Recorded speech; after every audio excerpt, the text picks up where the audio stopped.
Braja Janaranjana Jamanatira Vanachadi Jamanatira Vanachadi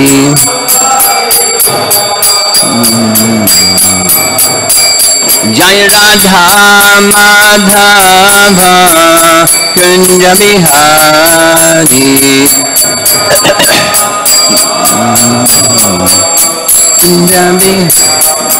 Jai Radha Madhava Kunja Bihari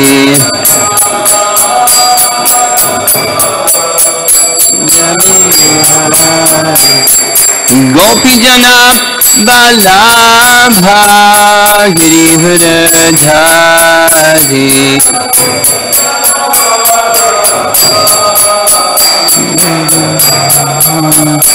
Gopi Jana Balabha Girivradhari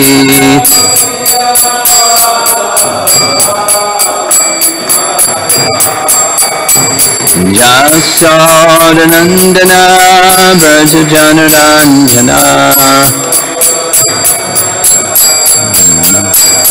Jasodanandana Braja Janaranjana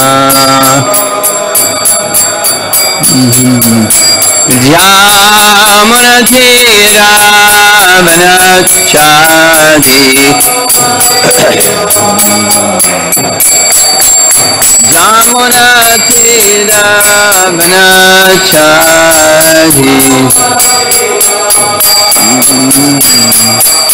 Jaya Radha Madhava Kunja Bihari Madhava Kunja Bihari Jaya Radha Madhava Kunja Bihari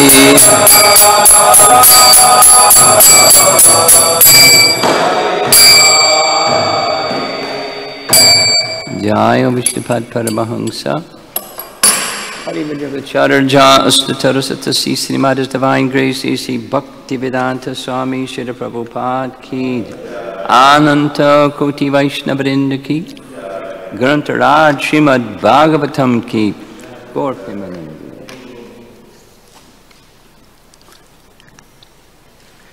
Om Namo Bhagavate Vasudevaya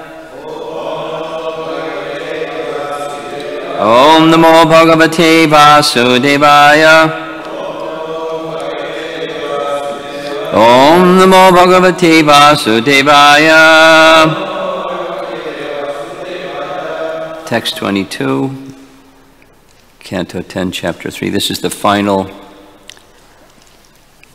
prayer by Vasudeva.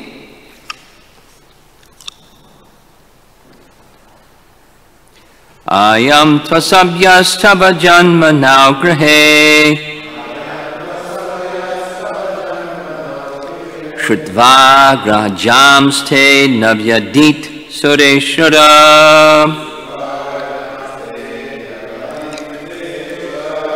Satevataram purushai samarpitam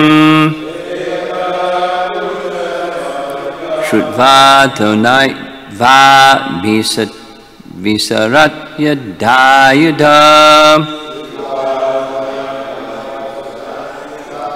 Ayam tvasabhyas tava janma now grahe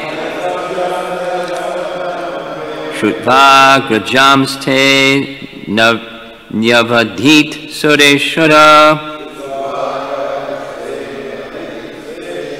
Satevataram purushai samarpitam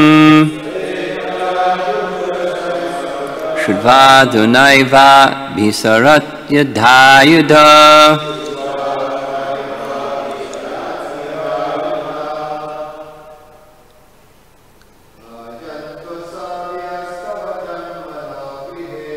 Ayam tvasabhyas tava janma now grahe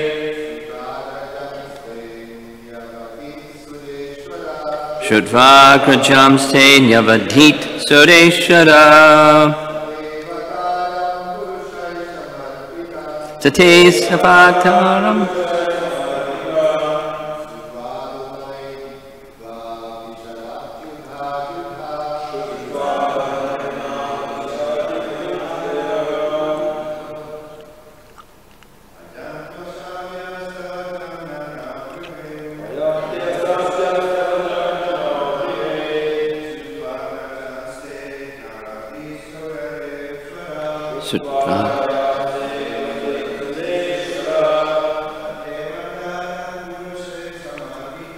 Satevataram purushai samarpitam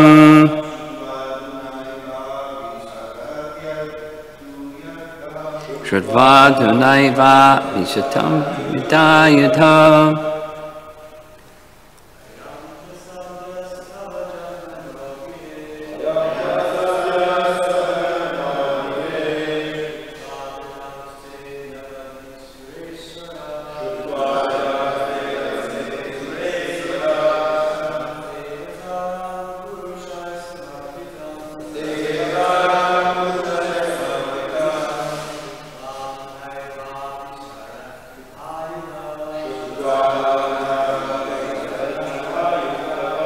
Ladies?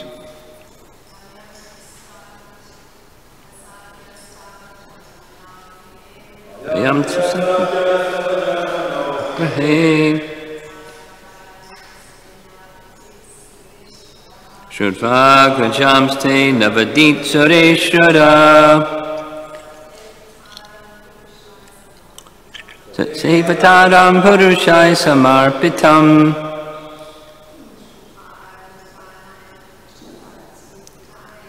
Shrutva danaiva bisatrat yadayata I am this rascal tu but asabhyaha who is not civilized at all tava of your lordship janma the birth now our grihe into the home shrutva after hearing arajante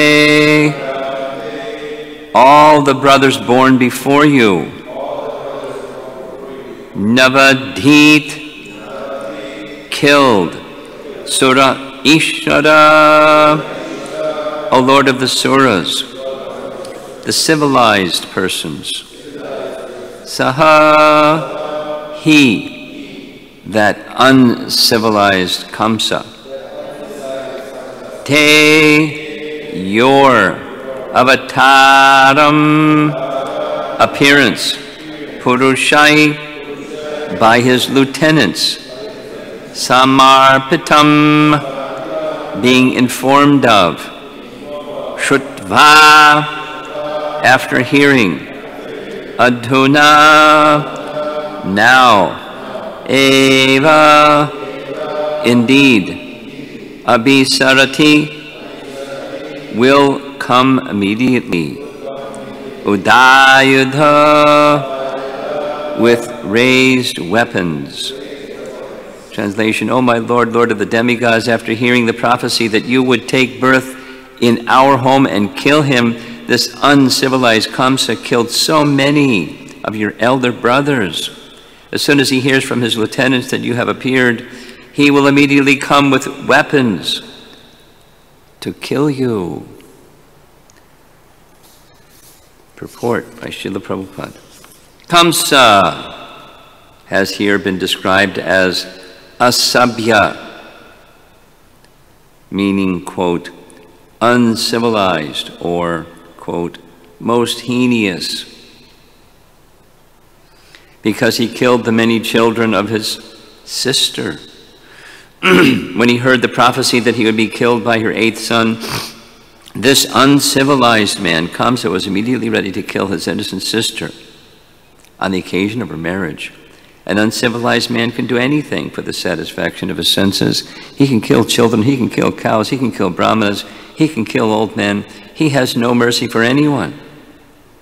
According to the Vedic civilization, cows, women, children, old men, and brahmanas should be excused if they are at fault, but asuras, uncivilized men, do not care about that. At the present moment, the killing of cows and the killing of children is going on unrestrictedly, and therefore this civilization is not at all human, and those who are conducting this condemned civilization are uncivilized asuras. Paragraph. Such uncivilized men are not in favor of the Krishna consciousness movement. As public officers, they declare without hesitation that the chanting of the Hare Krishna movement is a nuisance. Although Bhagavad Gita clearly states, Satatam kirtayanto mam yatantascha dhritavrata. According to this verse, it is the duty of the Mahatmas to chant the Hare Krishna mantra and try to spread it all over the world to the best of their ability. Unfortunately, society is in such an uncivilized state that there are so-called Mahatmas who are prepared to kill cows and children and stop the Hare Krishna movement. Such uncivilized activities were actually demonstrated in opposition to the Hare Krishna movement's Bombay Center Hare Krishna land, as Kamsa was not expected to kill the beautiful child of Devaki and Vasudeva. The uncivilized society, although unhappy about the advancement of the Krishna consciousness movement, cannot be expected to stop it. Yet, we must face many difficulties in many different ways. Although Krishna cannot be killed, Vasudeva, as the father of Krishna, was trembling because of affection. Because in affection, he thought that Kamsa would immediately come and kill his son. Similarly, although the Krishna consciousness movement and Krishna are not different, and no asuras can check it, if we are afraid that at any moment the asuras can stop this movement in any part of the world.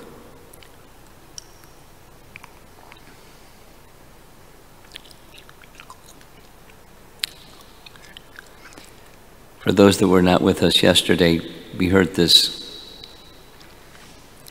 interesting explanation by Srila Prabhupada in the purport that his language of the Hare Krishna movement means the Hare Krishna mantra, or Nama Rupe. And there are followers that make up the Hare Krishna movement, but the Hare Krishna movement is not just the followers collectively, in that sense movement, but the name. So that's carried over to this purport where Krishna and the Krishna consciousness movement are equated. Although the Krishna consciousness movement and Krishna are not different, one can extend that and say, you know, the internal potency is not separate from Krishna, and therefore those engaged in devotional service, in the care or under the supervision of the internal potency, that's not different from Krishna. But this is more non-different than that. This is the name and Krishna are non-different. And the name contacting souls transforms those souls into good souls, or awake in Krishna consciousness souls. So that's the Krishna consciousness movement, contact with the name.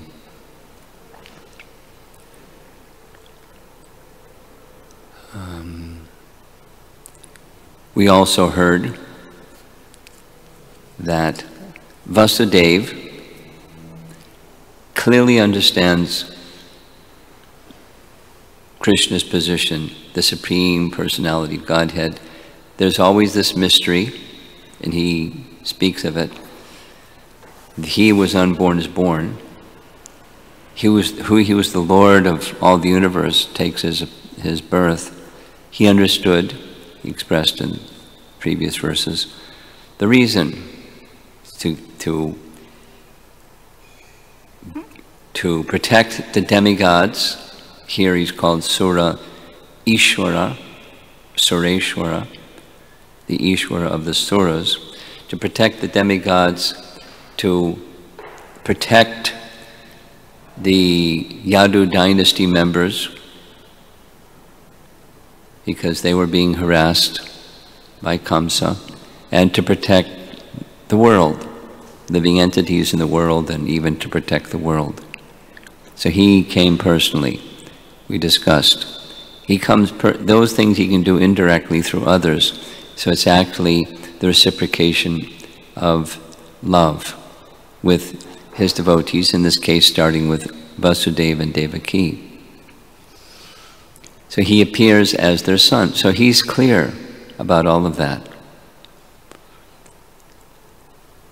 And miraculously, in this final verse, he's expressing something that appears to be contradictory to that.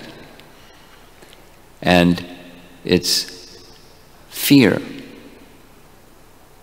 or concern. What's the word in the next verse? So vismita. So for the verse for tomorrow can be text 24, because I'm going to speak a little bit about so misvita, or astonishment. The nature of rasa is that as it increases in intimacy, then the forgetfulness of the object of love, Krishna in this case, becomes a little eclipsed, or progressively totally eclipsed. The divinity of Krishna becomes eclipsed by the sense of intimacy, and in this case, at least specifically, because, so it goes like this. In Vrindavan, there's these three grades of residences in Goloka: Vrindavan, Mathura, and Dwarka.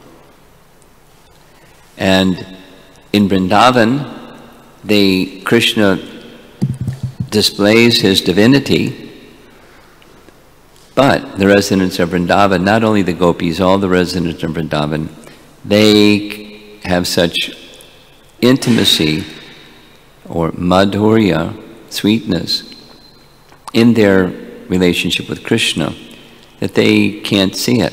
And even if they can see it, then quickly they become covered again.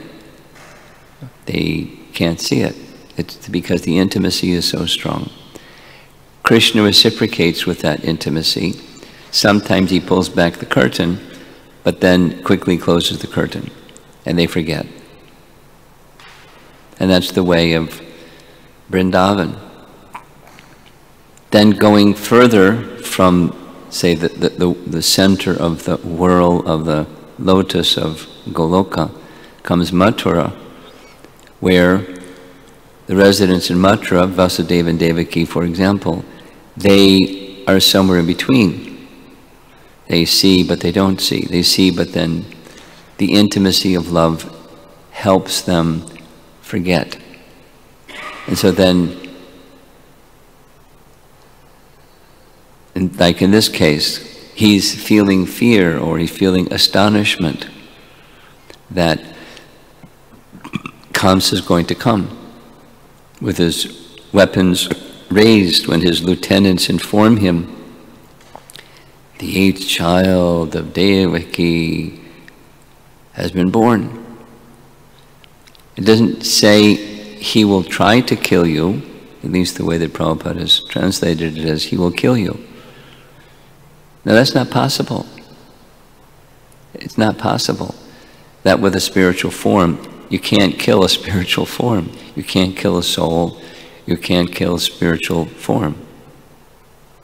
And he understands that Krishna's form is all spiritual. But then this intimacy of father becomes a little overwhelming. And he's thinking Kamsa is going to come and try to kill you, or will kill you. Specifically spoken here in the verse is he's already done it. There's this trauma of the elder, 6 at least, of the elder sons of Krishna have been killed by Kamsa. He's capable.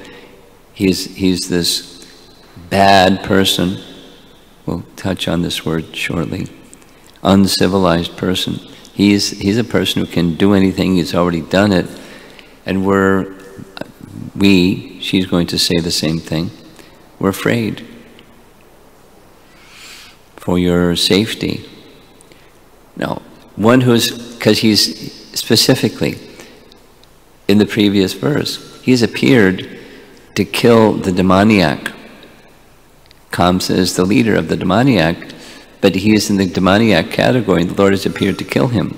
And he knows it. He has that power, he has that potency. He's going to kill Kamsa and all the other demoniac personalities.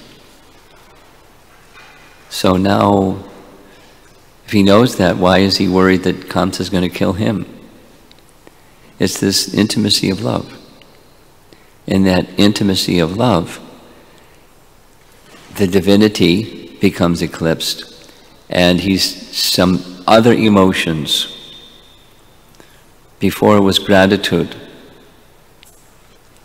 of coming as a son, coming to protect the demigods, coming to protect the Yadu dynasty, coming to protect all living entities who are being harassed. The mood of gratitude has now become eclipsed with the parental affection, and an essential feature of parental affection is wanting to extend protection. It's natural. All species of life, it's natural. It's of the body, it's of the position of, it's just built into the system. Now, material consciousness gets really perverted, and people do perverted things. It's uncivilized abortion business, and as you know, euthanizing elders, and Prabhupada would sometimes speak about it. The uncivilized personalities don't have those sentiments. They're not guided by scripture, and their sentiments are distorted. Natural sentiments are distorted. Not guided by scripture, and natural sentiments are distorted. Because there are certain classes of entities that are helpless, or they're natural objects of protection and affection. The 5 that are listed here, same 5 that are in Canto 1, repeated over and over. Cows and brahmanas at the top of the list, children, elderly, and women to be protected.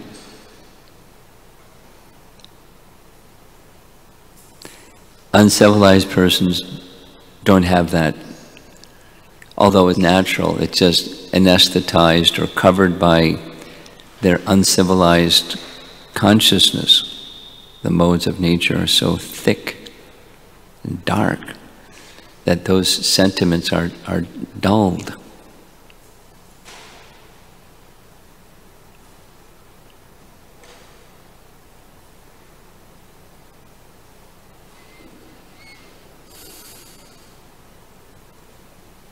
I received a letter yesterday from somebody saying they regularly, not daily, but they regularly see videos of slaughterhouses to remind themselves and their family members of the horrors of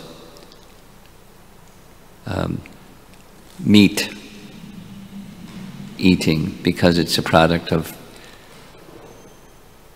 horrible behavior.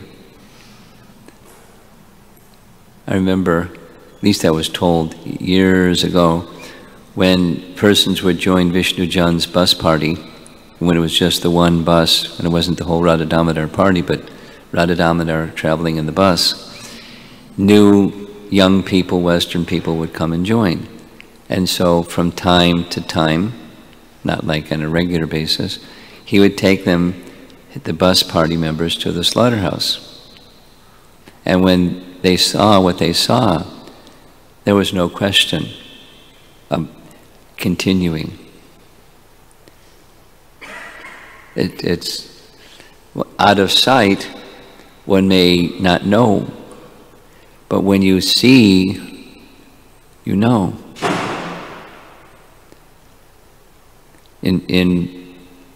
There was a period of time about 5-6 years ago or so, in Toronto, there was a really strong vegan movement, still strong, but they were popularizing, showing what goes on inside slaughterhouses. One of the historical, I've been told, Jitendra is not here, he would verify. In Chicago, 2 things, trains and refrigeration. When those 2 things became established through, advancement of civilization, then Chicago became the slaughterhouse. Trains would bring cattle, and then the stockyards would stock the cattle, and then they would slaughter the cattle. The sinfulness of Chicago is still hanging without going into the detail. Crime, murders. It's a big stain to remove. Although the cattle came from all over the place, this was the place. And they brought in, this is history, I don't know, I wasn't here, but they brought in Europeans, this group, and then that group, and they all went crazy just from what they saw and experienced in the slaughterhouses. So they had to have like a regular turnover of new people, because they would literally go mad without graphically describing. But so the word for the uncivilized, and in contrast to civilized, it's right in the same verse. Text 22. Sabhyas. In the word for word, I didn't read it, but asura means uncivilized and sura means civilized. So somehow Prabhupada gets from asura to asabhya. And then sureshwara, sura, and the asuras, or asabhyas. So Kamsa is this uncivilized person. So he's now feeling, Vasudeva is feeling fear, trepidation, danger. He wants to protect, as a father wants to protect. But the person standing in front of him is not a small child. It's a form of Lord Vishnu, with the symbols of Vishnu, and his consciousness is, he understands who he is, and still he's feeling this because of his parental affection. And also this secondary rasa of astonishment, he's on this high level of Krishna consciousness. He's Vasudeva, his consciousness is completely pure, his mind is completely pure and spotless. And it's in that mind, Vasudeva state, where Krishna appeared first, and then transferred to the mind of Devaki, etc. He knows, but then this, and as parental affection is the primary rasa, but then comes this secondary rasa, this astonishment. So Vita. I'll read the verse. Thereafter, Shukadeva Goswami continued, thereafter, having seen that her child had all the symptoms of the Supreme Personality of Godhead, Devaki, who was very much afraid of Kamsa and unusually astonished, began to offer prayers to the Lord. The word is there also, bita, afraid, and then su vismita, and also being astonished by seeing such a wonderful child. Now, so the astonishment is she, like her husband, they both, because that's the purport, they both saw the same thing. He's the Supreme Person. There wasn't a dream. He's before them, effulgent in the dark prison, effulgent like the sun. So after birth, a child doesn't look like that, with all the paraphernalia and bangles and crown and garland and symbols of Vishnu, and he's the personality of Godhead. So he's not in the childlike form yet. So being astonished by seeing such a wonderful child, I think anybody would be astonished by seeing such a wonderful child. So it's a secondary astonishment. So vismita, it's a secondary rasa. So secondary rasas are really powerful. They augment, and in some cases, in some ways, they eclipse the primary rasa. They strengthen the primary rasa, but seem for like a wave, like a tsunami. It covers the land. It's so powerful. So like a tsunami, it's a wave of secondary emotion that on top of, literally on top of her motherly affection and his parental, fatherly affection, is this astonishment. And so the parental affection comes out in this way. They want to give protection. The divinity is forgotten. It's nice. They're not trying for it. Hey, let me get to this rasa. There it's fixed in the mood of service.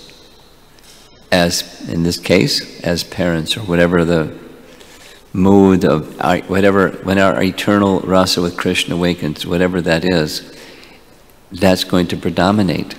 And when that becomes very strong, then it opens the door for variegated transcendental emotion. So this is, as we discussed in class yesterday, this is the reason for Krishna's personally appearing, is to reciprocate with the love of his devotees and to attract the hearts and the minds of all others who aren't yet his devotees. So that's what's going on here.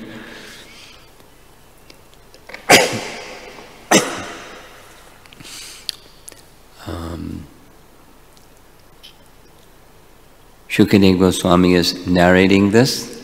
Naturally, Maharaj Parikshit is most interested to hear, because he knows he's Krishna Bhakta too. He's a perfected soul too, by the very process of hearing. So it was Krishna himself who protected him even when still within the womb. He saw Krishna himself even within the womb. He's very eager to hear about Krishna. That eagerness to hear is transforming. Shukadeva Goswami, having heard from his father and now speaking the same message, is very eager to narrate, especially to such a qualified person as Maharaj Parikshit. So it's this, Krishna is at the center. It's Krishna rasa being churned by the topics about Krishna. So the speaker and the narrator are in ecstasy. Vasudeva and Devaki, they're in ecstasy. Krishna's doing all of this to stimulate his devotees, proximate and remote, and yet to be awakened Krishna conscious devotees. And the Bhagavatam is being provided to us for that same purpose.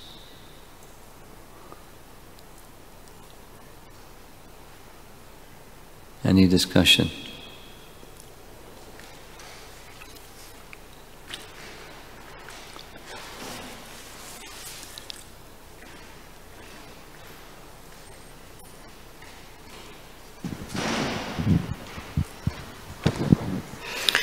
Maharaj, I have two questions.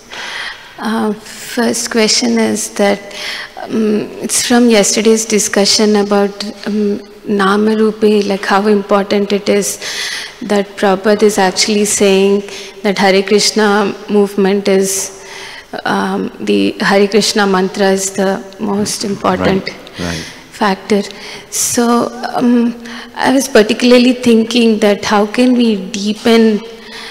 How can we depend? How can we deepen? Deepen. Yeah, the taking shelter of the holy name, because I feel that... That's our life. Yeah, the answer to that question is, that's our life. Hearing and chanting in the association of devotees, and hearing about the glories of the name and so forth. We have all these japa retreats and kirtan festivals, and all of that is to assist. That's how to. But it's not just a process or a function. It's the heart, the movement of the heart by those stimulations.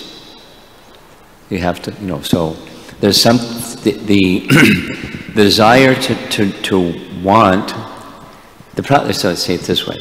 The problem is not how to. We don't know how to. The problem is there isn't sufficient desire. That is because we're attracted to other things. Attached to other things. We're attached to the temporary. That's the obstacle. And the how to isn't, we don't know how to.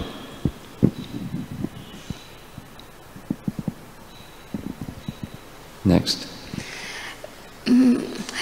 Maharaj, I wanted to know if striving to become pure is a good motivation to chant.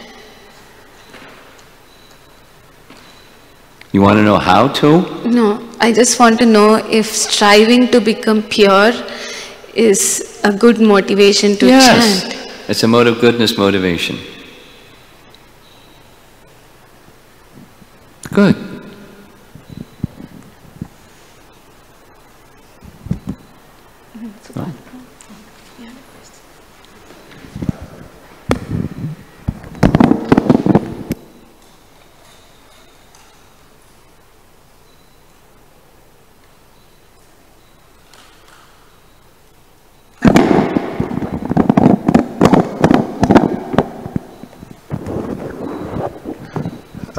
I wanted to ask you, Guru Maharaj, to maybe speak a little bit or explain a little bit this nectar of devotion explanations of how fear and anger, all this, in this case, fear becomes a source of ecstasy, which is, you know, always nice to refresh, you know, because it's such a foreign thing for conditioned souls, you know, to sort of understand, you know. Well, it's simple. The material is a reflection of the spiritual, and the spiritual is strengthening one's connection, attachment, absorption in Krishna. The ecstasy is increasing attachment, absorption, reflection, contemplation upon Krishna. So it's a secondary emotion, and there are some secondary emotions, some emotions that are in this secondary rasa category that serve that purpose. It's part of the spiritual world, this mature world being its reflection, perverted reflection. So in the pure state, there's a science of emotion, or science of rasa.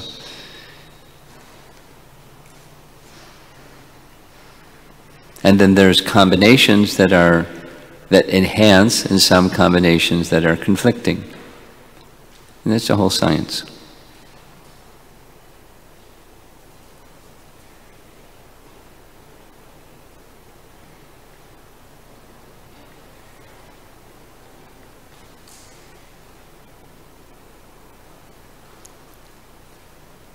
Our thoughtful one here. Thank you for explaining the difference between the mood of Mathura and Vrindavan. So I was just studying Canto 3, and I was studying how the 4 Kumaras, when they enter Vaikuntha, they were attracted by the breeze of the aroma of the tulsi attached to the feet of Krishna. So, and in Raj, the more devotees are attracted toward the sweetness of the face of Krishna. So is there any difference? Yes. Okay. Yes. And the difference is the difference of intimacy of love. The classic, there's many, but the classic is the discussion between Chaitanya Mahaprabhu and Venkata. The goddess of fortune, she's in Vaikuntha. She knows the fragrance and so forth. And how she regards that is in the Aishvarya mood. So in that Aishvarya mood, one cannot enter into Braj. Even with austerities, even with every superlative qualification, without the association of those who have that mood. So there's something very special about that mood of madhurya that one gets from one who has it by association. So it's not that the residents of Vrindavan don't experience the fragrance, for example, but the intimacy of love is different.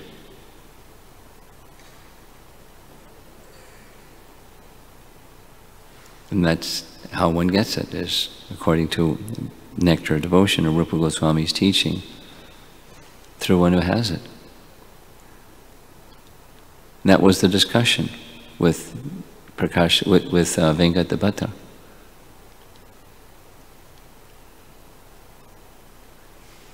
So however qualified one may be, however fortunate one may be, as the 4 Kumaras were, they can't enter into the mood of the resident of Braj without the association of them.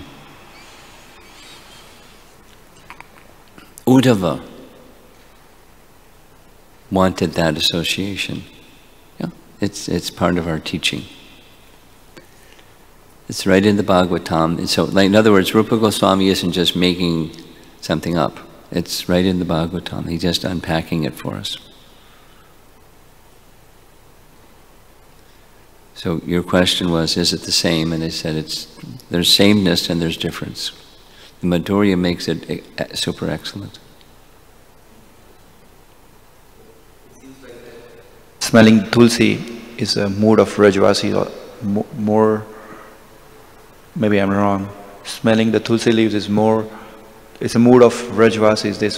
They are more attracted toward us than the Vaikuntha Loka. But then you explain it that They have no qualification to enter the... When they smell the fragrance of Krishna, Krishna was in some place, and there's a fragrance, and they're attracted in a madhurya mood. And to enhance that madhurya mood, when Jatila and Katila sense the fragrance that Krishna has been here, then it's, adversarial, which enhances the madhurya mood. It's all to enhance the madhurya mood. So they relate to the fragrance in a different way. Same fragrance, same Krishna. They relate in a different way because of their mood of love. And that's the speciality of Vrindavan, the sweetness.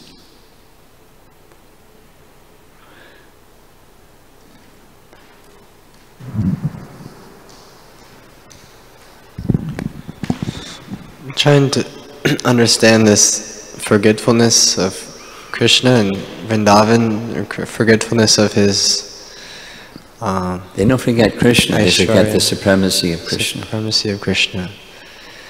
I guess trying to understand that it's not an ordinary forgetfulness. Or it seems like it's like almost dangerous in one sense if you forget if you forget his supremacy. It's a way almost like taking it for granted, or you can... No. That's the material kind. Becomes too intimate that you like... Don't equate the material with spiritual. This is the perverted reflection of the spiritual. There's no taking for granted. There's attachment. When you take for granted, the object of attachment becomes eclipsed. The value and so forth. The cherishedness. Different. Don't compare the two in that same way. If you say it negatively, by doing that you'll never understand it. It's the pure form, and this is the distorted form. And one who imitates the pure form is a rascal. Fool, using Prabhupada's one of his favorite words, fool and rascal, condemned.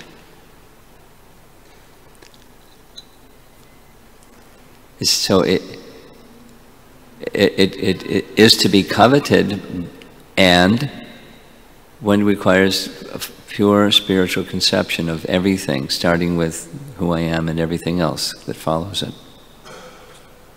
It's same as this first question. Because we're attached to the temporary, it's not easy. It's not easy to understand it. We can't understand it even by negation. Well, it's not this kind. But what it is besides not this kind, it's in its pure form. Go ahead, you want to say something further?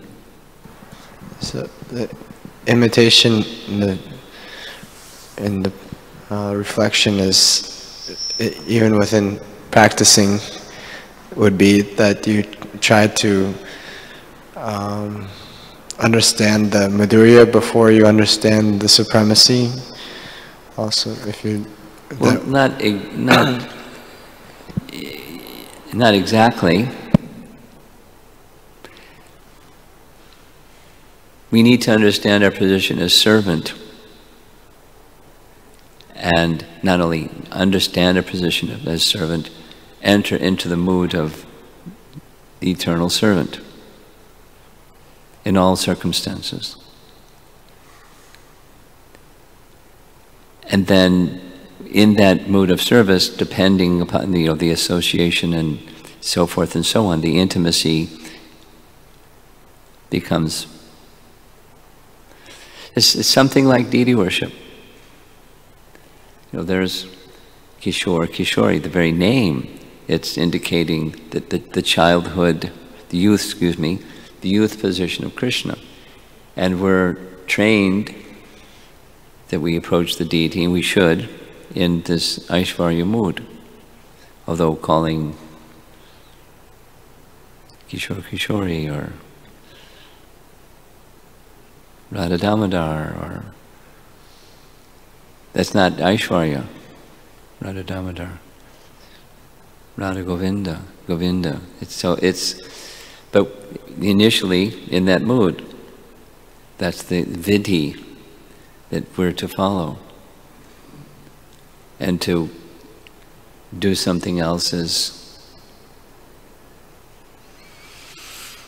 not what our acharyas are teaching us, certainly not what our founder acharyas. So there's vidhis to be followed.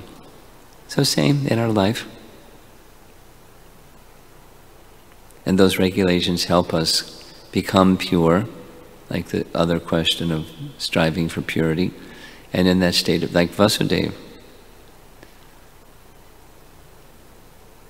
Krishna became his child.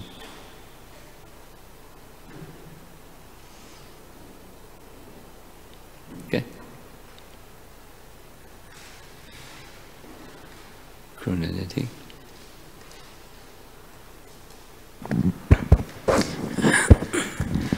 Maharaj, I was hearing that during your Vrindavan Yatra, that at that time, that Dinabandhu Prabhu was narrating like how Radharani jumped into Yamuna river. Then Visakha also jumped because Yamuna is the daughter of sun god. They went to sun planet. And then they become that Rukmini and Satyabhama. That means in Dwarika Lila. So I was wondering, so this same thing happened during Krishna's Lilas. So how they transfer into... How can what?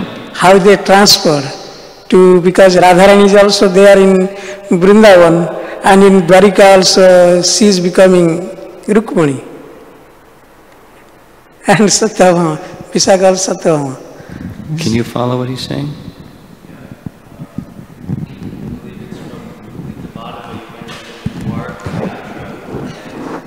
Radharani, out of separation, and Lalita jumped in the Yamuna, and because the Yamuna is the daughter of the sun god, they appeared in a Dwarka feature as queens, Satyabhama, and I think it was Jambavati.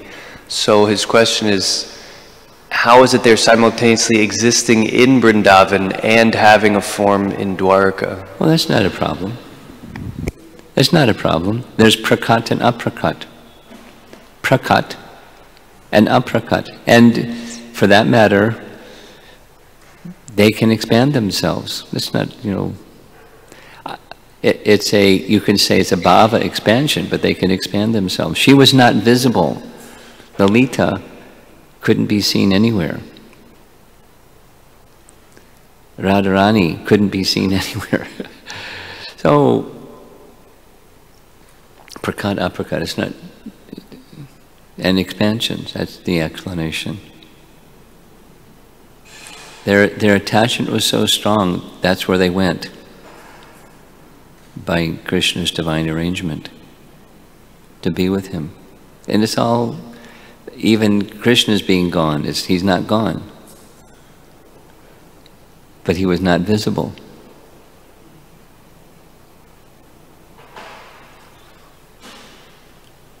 There's different rules.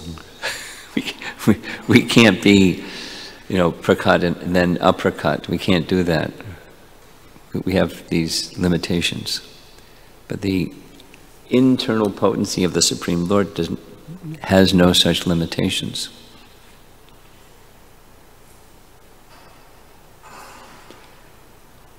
Okay. Srila Prabhupada ki jai.